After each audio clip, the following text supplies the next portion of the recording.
Chaitanya Jaya Nityananda.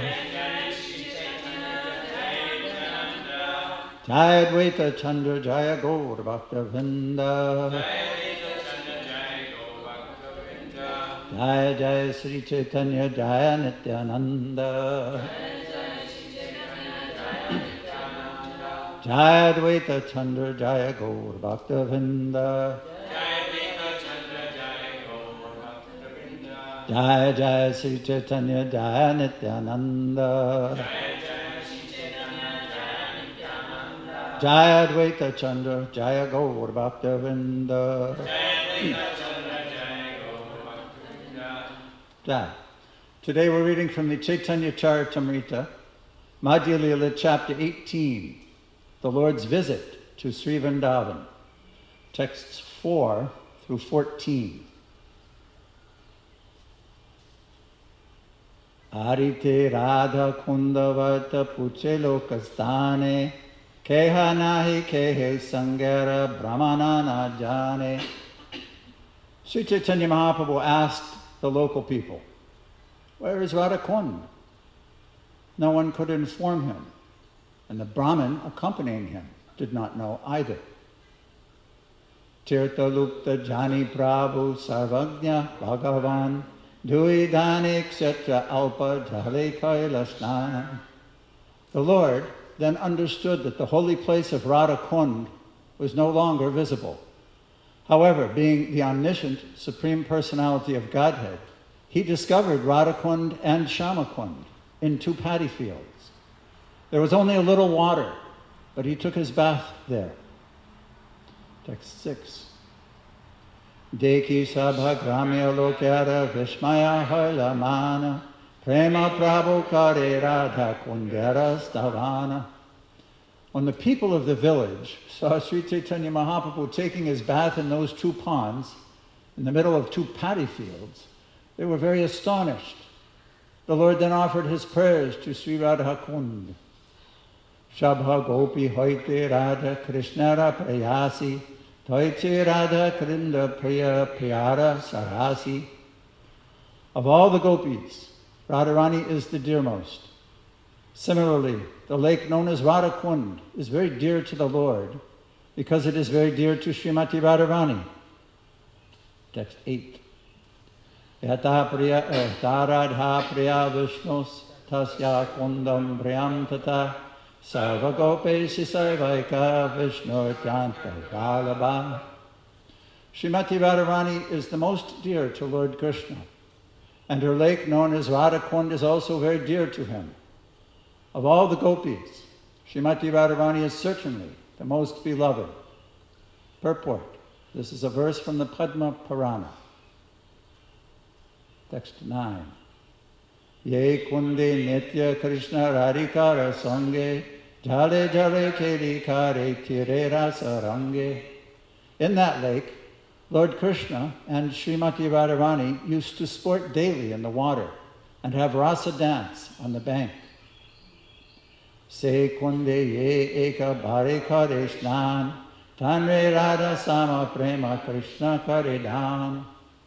Indeed, Lord Krishna gives ecstatic love like that of Srimati Radharani to whoever bathes in that lake, even once in his life. Kundarama duriyena radha horima, kundarama himayena radhara mahima. The attraction of Radha Kund is as sweet as that as of Srimati Radharani. Similarly, the glories of the Kund, or lake, are as glorious as Srimati Radharani. Text 12.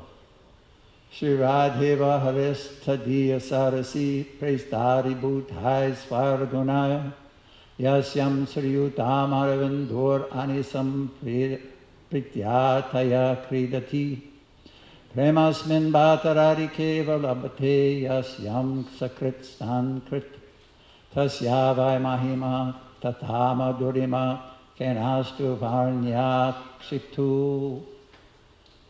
Because of its wonderful transcendental qualities, Radha Kund is as dear to Krishna as Srimati Radharani. It is in that lake that the all-opulent Lord Sri Krishna performed his pastimes with Srimati Radharani with great pleasure and transcendental bliss.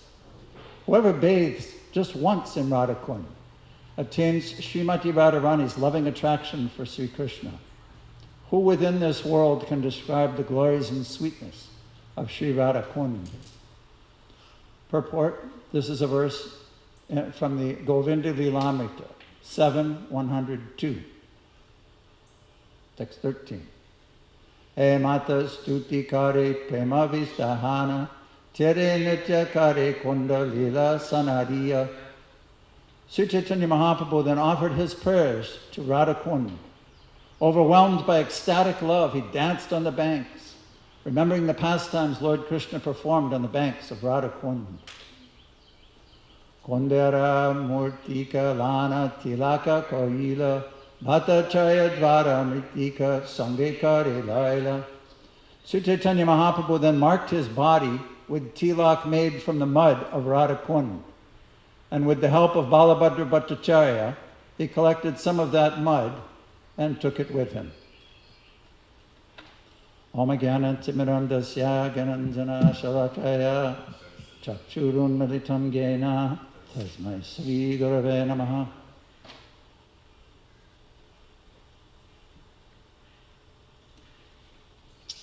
Last week, this is the Parikrama narration of Sri Chaitanya Mahaprabhu traveling throughout Vrindavan.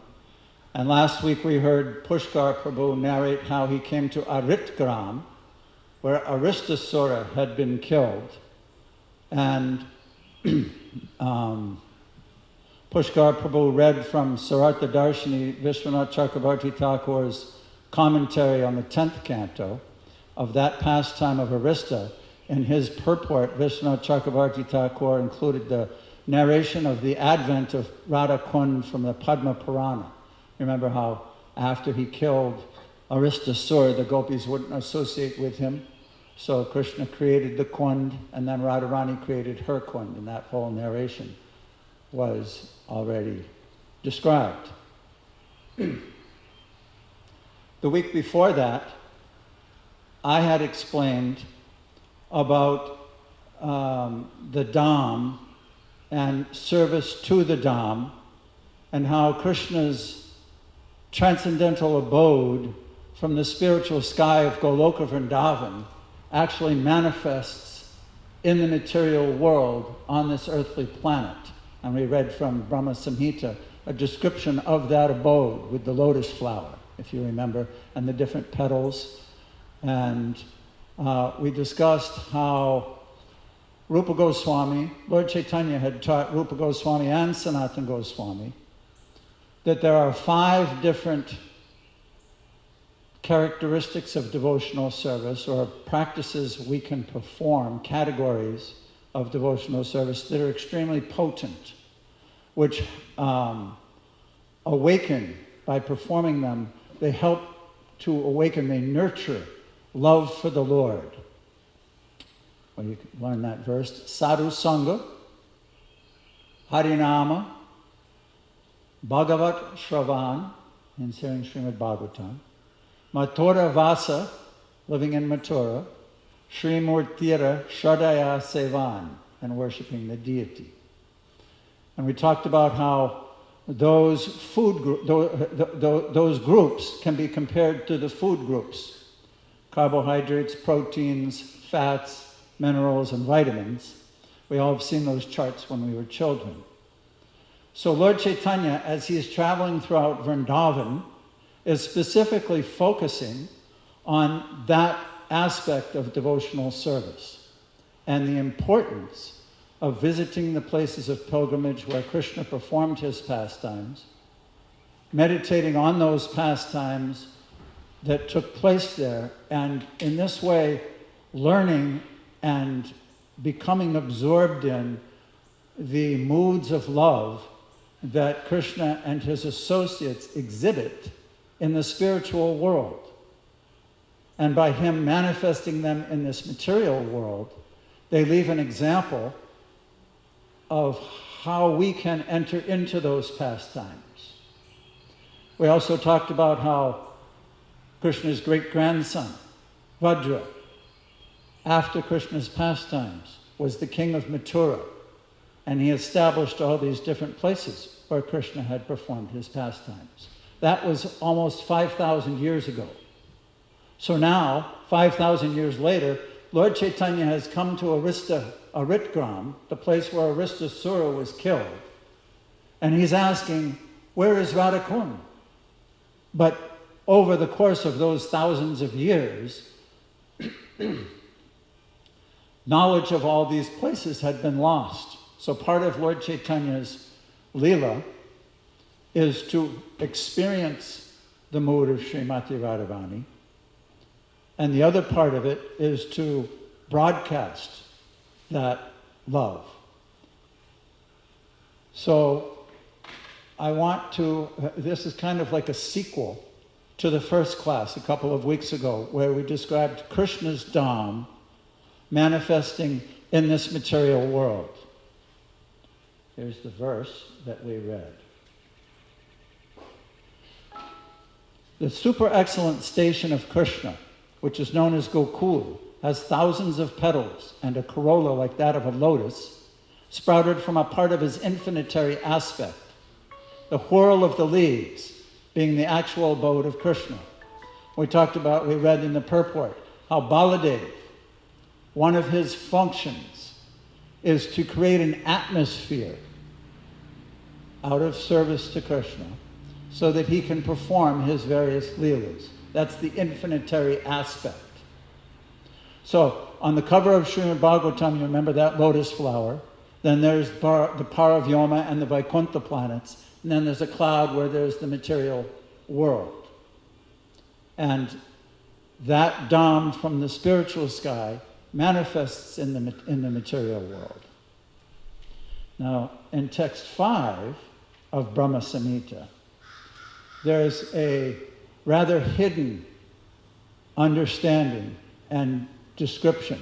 We may remember that at the beginning of creation, Lord Brahma was all by himself. There was nothing. There was no planets. There was nothing but the lotus flower upon which he was born and appeared. And after performing penances and austerities, the Lord revealed himself and his Dham in the transcendental world beyond this material universe to him.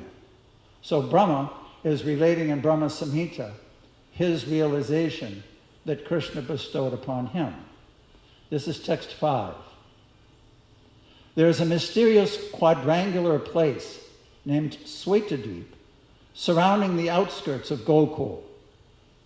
So I think we've all seen pictures of yantras. Imagine a yantra, which is kind of like a lotus, and then around it there's a square. So there's a quadrangular place. There's a square around a circle. The circle is Gokula.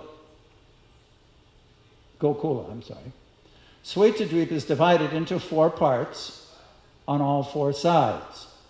The abodes of Vasudev, Sankarshan, Pradumna, and Aniruddha are separately located in each of those 4 parts. These 4 divided abodes are enveloped by the fourfold human requirements, such as piety, wealth, passion, and liberation, and also by the 4 Vedas, Rik, Sama, Yajur, and Atharva, which deal with the mantra and which are the basis of achievements of the fourfold mundane requirements. So the reality and the eternal nature of these events and activities exists in the spiritual world and manifests in a perverted reflection in the material world. 10 tridents are fixed in the 10 directions, including the zenith and the nadir. The 8 directions are decorated with 8 jewels of Mahapadma, Padma, Shank, Makara, Kachapa, Mukunda, Konda, and Nila. There are 10 protectors or dikpals of these 10 directions in the form of mantras. The associates of the hues blue, yellow, red, and white, and the extraordinary potencies bearing the names Bimala, etc., shine on all sides. So, this was Lord Krishna's revelation to Brahma. There's a verse which states that just as Lord Krishna enlightened Brahma at the beginning of creation so that he could create, similarly, Lord Chaitanya enlightened and empowered Rupa Goswami so that he could reestablish all these places in Vrindavan. Rupa Goswami's nephew, of course, was Jiva Goswami. So Jiva Goswami has pierced in to explain to us what this quadrangular abode is, which is part of Goloka Vrindavan planet, but not part of the place where Krishna performs his pastimes in the whirl of the lotus flower. It's an abode just outside of that in the quadrangular section. This purport by Jiva Goswami describes what's in that in that part of the Dham. The devotees who are imbued with all love and who walk in the footsteps of the spiritual maids of Braj alone attain to the realm of Goloka. The different locations of devotees in Goloka, according to their respective differences in the nature of their rasas, or the mellow qualities, are settled by the inconceivable power of Krishna. The pure devotees following in the footsteps, the pure devotees following devotees of Braj, and those following the pure devotees of Navadvip, are located in the realms of Krishna and Gora, respectively, which means that the devotees of Krishna are in Krishna's part of Goloka Vrindavan, and those who are followers and devotees of Lord Chaitanya have their residence in the abode of Navadvip in Goloka. The identical devotees of Braja and Navadvip simultaneously attain to the pleasures of service in the realm of Krishna and Gora. So there are some devotees who are devotees of Krishna only and remain in Goloka Vrindavan with Krishna. And there are some who are only devotees of Lord Chaitanya and they live in that Dham. And then there are some who are devotees of both and they live in both Dhams. Like we know that Rupa Goswami, in his male form as a servant of Lord Chaitanya, lives eternally in Navadvip. But he also, in his form as Rupa Manjari, a servant of Srimati Radharani in Lalita's camp, lives eternally in Goloka Vrindavan with Krishna. Srila Jiva Goswami writes in his work, Gopala Champu, quote, "The supreme transcendental realm is called Goloka, being the abode of Go, transcendental cows, and Gopa, transcendental cowherds. This is the seat of the rasa pastimes of the absolute Sri Krishna. Again, the realm is called Svetadvip, owing to the realization of some of the rasas, which are the inconceivable manifestation derived from the untouched purity of that supreme realm. The twofold entities of the supreme Goloka and the supreme Svetadvip are indivisibly the realm of Goloka. So both Goloka Vrindavan, where Krishna is performing his pastimes, and Navadvip Dham, where Lord Chaitanya performs his pastimes, are part of the Goloka planet. The gist of the whole matter is this. Goloka, as Svetadvip, is eternally manifest because the pleasure of enjoyment of the rasa could not be held in its entirety in the pastimes of Krishna in Braj. He accepts the emotions and effulgence of his predominated moiety, Sri Radhika, and makes an eternal pastime for the enjoyment of Krishna rasa there. So as we know from Adi Lila chapter 4, Krishna himself can't experience the mood of Srimati Radharani in his pastimes as Krishna in Goloka Vrindavan. So he establishes a whole other Dham and manifests an entire form of Chaitanya Mahaprabhu to experience her mood. That's why it says that the rasa couldn't be enjoyed in its entirety, because he can't take the mood and position of Srimati Radharani while he's in his cowherd boy bhav. He has to exhibit or manifest an entire other realm and and form and associates to nurture that rasa. Sri Krishna Chandra, coveting to taste the following pleasures, to realize, 1, the nature of the greatness of the love of Sri Radha, 2, the nature of the wonderful sweetness of her love, of which Sri Radhika has got the taste, his love. 3, the nature of the exquisite joy that occurs to Sri Radha by her realization of the sweetness of his love, took birth, like the moon, in the ocean of the womb of Srimati Sachi Devi. The esoteric desire of Sri Jiva Goswami Prabhu is herein made manifest. In the Veda, it is also said, let me tell you the mystery. In Navadvip, the identical realm of Goloka, on the bank of the Ganges, Gaurachandra, who is Govinda, the entity of pure cognition, who has 2 hands, who is the soul of all souls, who has the supreme great personality as the great meditative sannyasi, and who is beyond the threefold mundane attributes, makes the process of pure unalloyed devotion manifest in this mundane world. He is sole Godhead. He is the source of all forms, the supreme soul of Godhead, manifesting himself in yellow, red, blue, and white colors. He is the direct entity of pure cognition, full of spiritual potency. He is the figure of a devotee. He is the bestower of devotion and cognizable by devotion alone.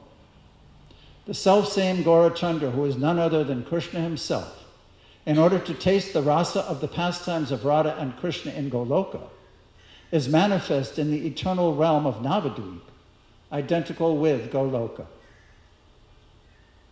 Just as Sri Krishna had his birth in the mundane Gokul through the agency of Yogamaya, who is the primeval energy of the Supreme Lord, so with her help, he manifests his Leela and his birth in the womb of Sri Sachi Devi in Navadvip, on this mundane plane. These are the absolute truths of spiritual science, and not the outcome of imaginary speculation under the thraldom of the deluding energy of Godhead. And in his teachings, too, by quoting this verse from the Padma Purana that we read,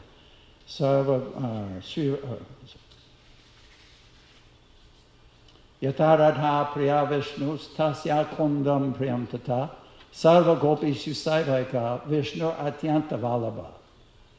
Srimati Radharani is most dear to Lord Krishna, and her lake, known as Radha Kund, is also very dear to him. Of all the gopis, Srimati Radharani is certainly the most beloved. So the Gaudiya Vaishnava Siddhanta puts a lot of emphasis on this pastime of Lord Chaitanya. If I was to say, what is the most superfood that you've heard of or can think of, what would you say, Divyanga? Going back to the food groups, nurturing our body, what's the most powerful food you can get? Prasad. All right. Yeah, what do you want?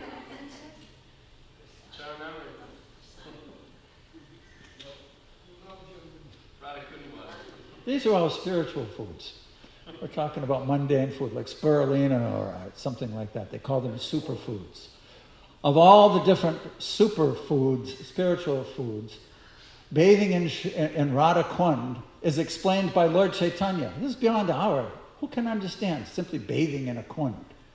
But that activity does something on a spiritual plane. It creates a vibration, it creates a bond between the Lord and the living entity, which or plants the seed for that growth of the love of Srimati Radharani.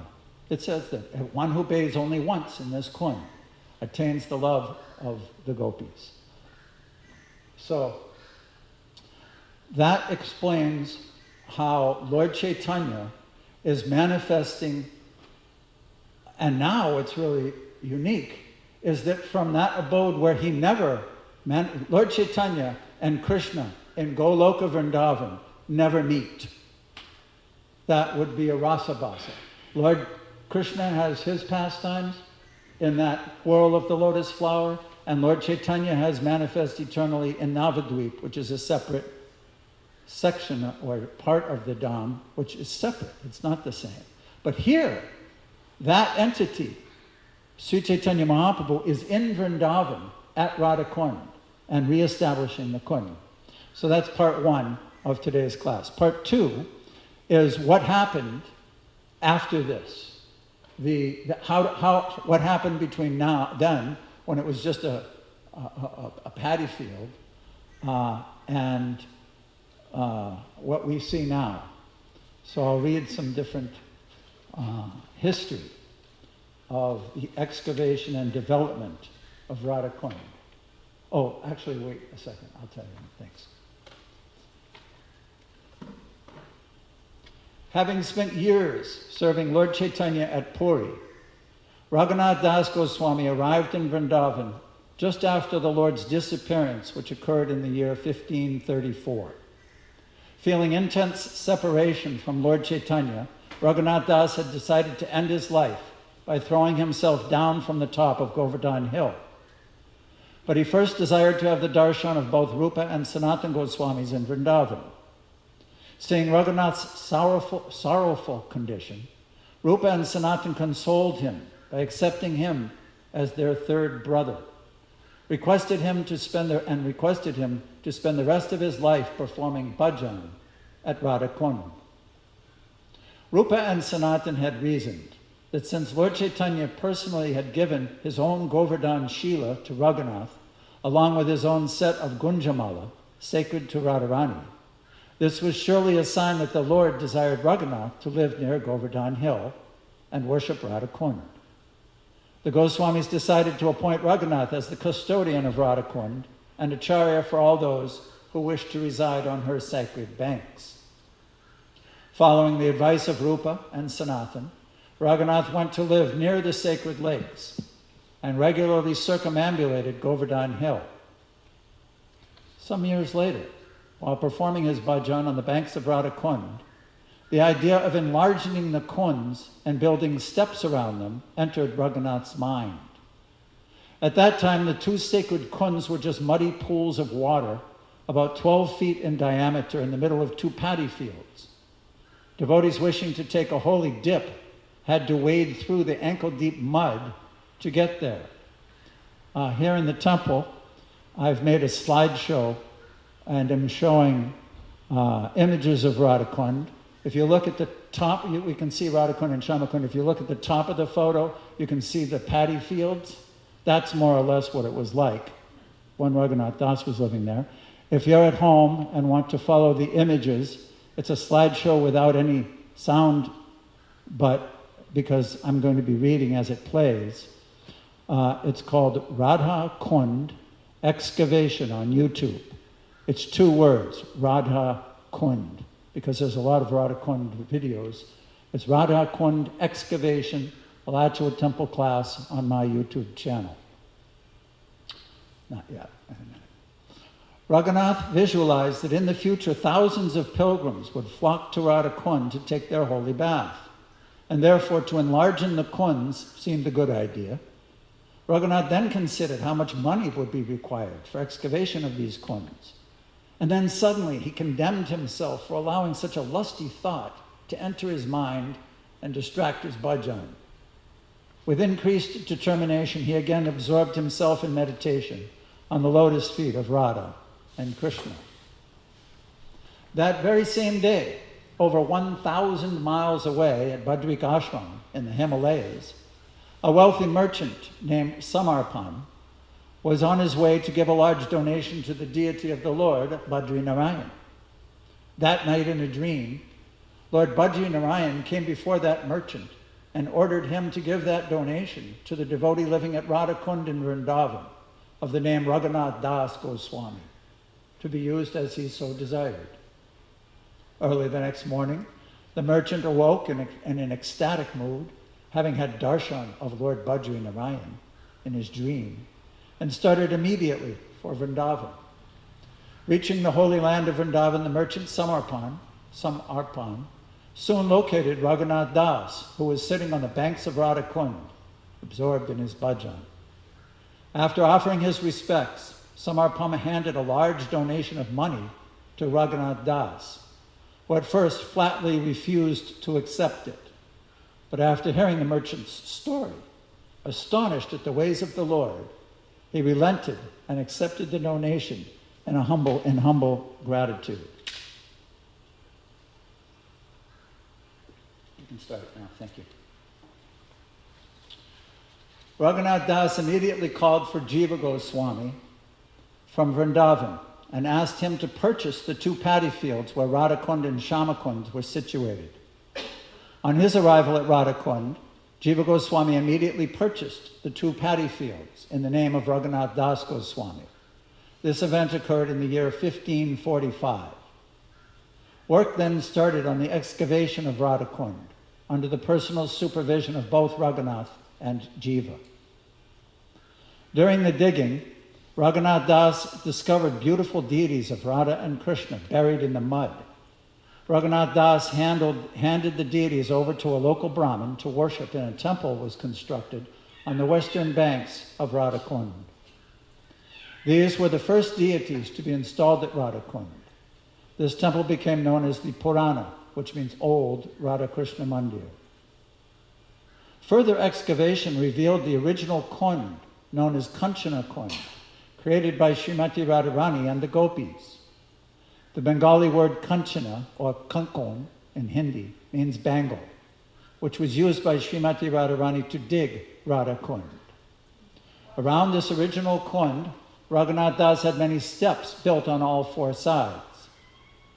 Some years later, in 1591, the king of Jaipur, Rajman Singh, after completing the construction of the Govindaji temple in Vrindavan, came to Radhakund and constructed more steps above the ones built by Raghunath Das. Rajman Singh also built the canal linking Radhakund and Shamakund with Lalita Kund, linking Shamakund with Lalita Kund for maintaining the water level of the kunds. Much later, in the year 1817, a wealthy landlord from Calcutta, Lal Babu, who later entered the renounced order, constructed even more stone steps around the kunds. When Radha Kund is periodically emptied for cleaning, Kanchana Kund, created by Radharani and the gopis, can be clearly seen, as well as the steps constructed by Raghunath Das. As recently as 1941, when Radha Kund was completely emptied for cleaning, natural springs could be seen bubbling water from beneath the ground. It is said that these springs are in fact the holy places called by Krishna to fill the kunds. These holy places have now taken the form of natural springs in order to continue their service to Srimati Radharani. Devotees also saw some springs emitting a thick, milky white substance, which is believed to be Kshir Sagara, the milk ocean, who also appeared here and by the order of Krishna and helped fill the kunds. It is said that one devotee collected some of this milky substance in a bottle, and the next day it had turned to yogurt. On some days, one can clearly see milky white patches within the sacred waters of Radha Kund. Some devotees say that on rare occasions, the waters of Radha Kund appear almost completely white due to large volumes of milk being released by the springs below. After completing the excavation of Radha Kund, Raghunath Das turned his attention to Shama Kund with the idea of making it in the same square shape as Radha Kund. This could not be done unless a number of trees were cut down, and it was decided to start work on the next day. That night, in a dream, the 5 Pandavas, headed by King Yudhisthira, came before Raghunath and requested that he not allow the trees near Shama Kund to be cut down.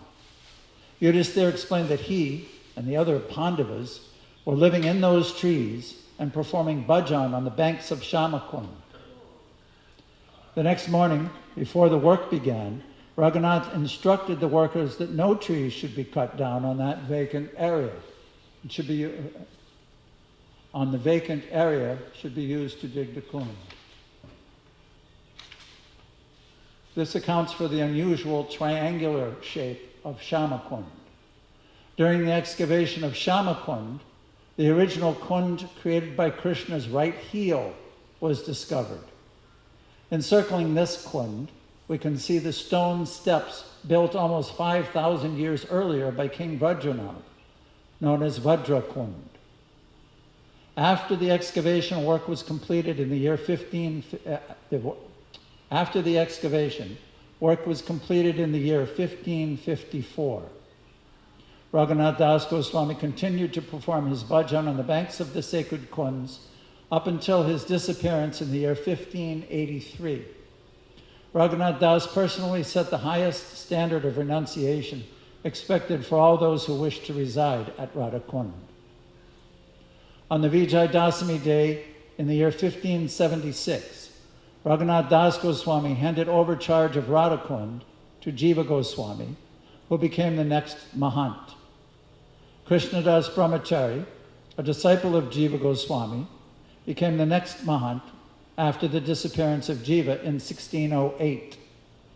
The line of Mahants of Radhakund is still continuing, even up to the present day, and the original land deed and letter of appointment given to Jiva by Raghunath Das is still existing.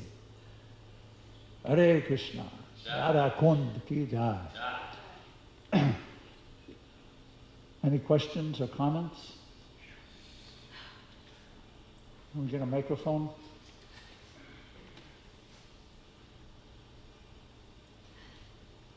What was that from? That was from the MVT website.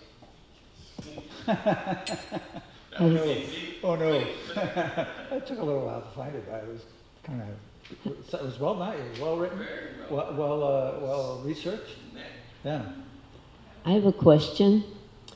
We hear that one who worships Lord Chaitanya and doesn't worship Radha and Krishna is condemned.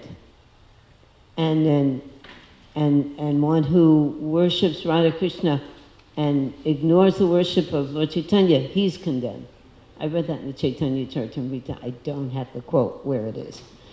So if there is a place in the spiritual world that is just for the worshippers of Lord Chaitanya, and then another place just for the worshippers of Radha and Krishna, where Radha and Krishna perform their pastimes, or Krishna, and then there's a place for those who want to engage in both. Could you explain that a little bit, how that's not a contradiction? My only sense is that Krishnadas Kaviraj Goswami is a bhakta of both, because obviously there are bona fide worshippers of Krishna who don't worship Lord Chaitanya, and there are bona fide worshippers of Lord Chaitanya who focus their worship on Lord Chaitanya. Of course they worship Radha and Krishna because Lord Chaitanya instructed us to do so, but they're not condemned because they're worshiping Krishna without Lord Chaitanya. Lord Chaitanya manifests only once in a day of Brahma.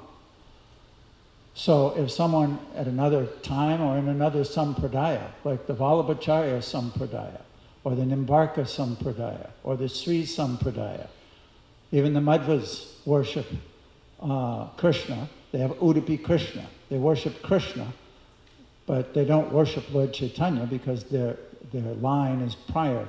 Madhvacharya was prior to Lord Chaitanya. They appreciate Lord Chaitanya.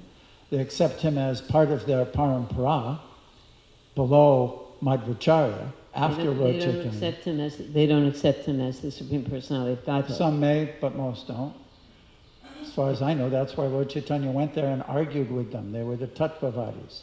Their main focus is not Lord Chaitanya. There's no Lord Chaitanya at Udupi Krishna, at Udupi Temple. The deity is Krishna, the one that Madhvacharya found in the boat coming from Dwarka. It was in a big chunk of tilak. And Madhvacharya was on the beach and Udupi is on the sea. And that boat was coming from Dwarka, going back down south.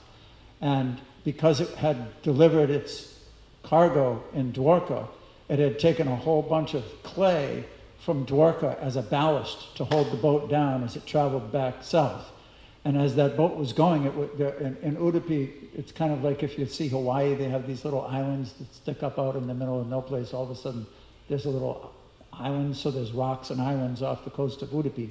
And that boat was headed toward one of them, and Madhya was there waving with his thing, and he started a fire and some smoke to let them know you're headed toward and then they stopped, and the captain noticed the person jumping up and down on the beach and saw where he was headed, so he stopped. He sent a rowboat in and met Madhvacharya and asked him, what can we possibly give you? And he said, well, what are you doing? What are you carrying in your boat?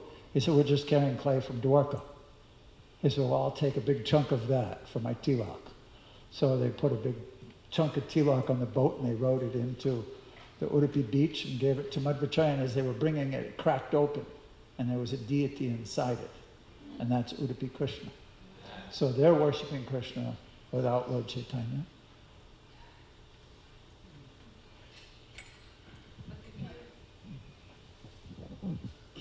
Prabhu, I need a clarification. I thought I heard you say, not you, but Pushkar last Saturday, Prabhupada said we should not bathe in Radhikund. No, Srila Prabhupada didn't say we shouldn't bathe in Radhakund. He said we shouldn't bathe frivolously. When the devotees first went in 1976 to Radhakund, it was the first time a big group of Westerners went together there in a group. Everybody was playing and splashing and racing and swimming all around. And when we got back to the temple, Srila Prabhupada was very disturbed and explained that that is not the way to bathe. We should bathe reverentially. I had a question about the trees. Are the Pandavas still in the trees? They were earlier, but as far as I know, they've now departed. Those trees no longer are manifest. They were when we first went to Radhakund, and they were throughout the 80s, but I think I heard that in the 90s or maybe even early 2000s, that the last tree, which was right in front of Krishnadas Kaviraj Goswami's samadhi, left. Well, that's sad. Yes, well, it's 5. But there was still one tree. Is there still one? Okay. I really haven't checked it out in a while. Is that like an expansion? Was that like an expansion of them? Because it's usually How devotees have different. How devotees can have different bodies is kind of like beyond my end. How can a person be in Goloka Vrindavan and Navadvip at the same time and on earth with Lord Chaitanya? Because generally being in a tree is... And it's also interesting that the Pandavas are Brijbasis in tree form. Uh-huh.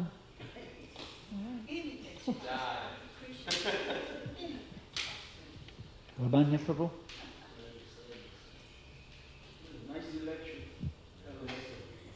Nice topic. The deity of Ruby Krishna is carved by Rukmini's grandson, Krishna's grandson, from Rukmini order, Queen Rukmini, first wife of Lord Krishna. She wanted to worship Krishna in the cowboy form, right? So she worshipped that deity originally, and then disappeared for some time. Wow. You know that? No, I had forgotten. So the other thing, the Govardhan Shila, the Lord Chaitanya Mahaprabhu gave to Raghunadas, you can take darshan. It's in Vrindavan, Yes. So for those who don't know, you can go to Vrindavan and take darshan of that Govardhan Shila, and it has the thumbprint of Lord Chaitanya Mahaprabhu. He used to chant with that Govardhan Shila, right? That's at the Radha Gokulananda temple. Yes. And you have to ask the pujari to show it to you. Show you. Yes. Yeah. So the request and instruction being most emphatically presented here is if you're in the vicinity of Govardhan Hill, please, like Mahavishnu Swami used to say, please, please, please, bathe in Radhakund. Is splashing water on the count? Sure? Yes, it does. Because I went there. Even meditating on it counts. Go ahead. Yeah. Sesha Prabhu? When do these photos come? These photos are from Google Images. I just went through all the different images, downloaded them, and made a slideshow.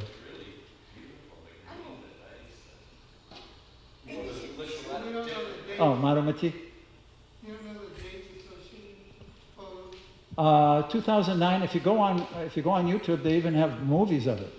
They have videos of all the devotees. They make a big long line. There's one pretty ecstatic one. Everyone's Radhe, just like in Gundicha Mandir when they were passing the buckets and the brooms and everything. They're going Krishna, Krishna. So in Radhakund they have one line going up where everybody's taking the mud and passing it up. And then they have another one right next to it where they pass the empty bucket down to the bottom. Everybody's Radhe, Radhe, Radhe, Radhe, Radhe, Radhe, Radhe, Radhe. They're all filled with mud. They're completely and they're in ecstasy. Radhe, Radhe. Yeah. Madhumati? Yeah, I had a couple of thoughts in my mind, but about Udupi Krishna, or those devotees who just worship Krishna or Radha and Krishna, but specifically just Krishna. I thought they don't go to Goloka, but they go to Vaikuntha.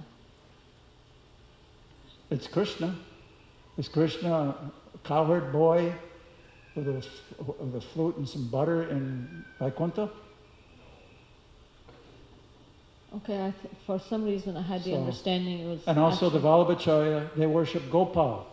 They worship in, most of them, in Vatsalya Bhav, take care of Gopal Krishna. So also them, they don't worship Lord Chaitanya as the Supreme Personality of Godhead. They call Vallabhacharya Mahaprabhu. But it's a bona fide Vaishnava Sampradaya. Another thing was that in Goloka, I'm assuming Lord Chaitanya is not a sannyasi, he is in the mood of a king or something, or is he a sannyasi in... No, he's Navadvip, just like in Navadvip Leela. He's Kirtan, But Rudila. is he is he in a sannyasi vesh, or is he... I don't think so. That's a good question. I have to do some research on that. Anybody else have an idea? Why not both? Exactly, sure. He can do whatever he wants. Yes. Yeah, and certainly his pastimes in Jagannath Puri are distinct from his pastimes in Navadvip. Jai Sri Chaitanya Charitamrita ki jai, Radha Kunda ki jai, Srila Prabhupada ki jai.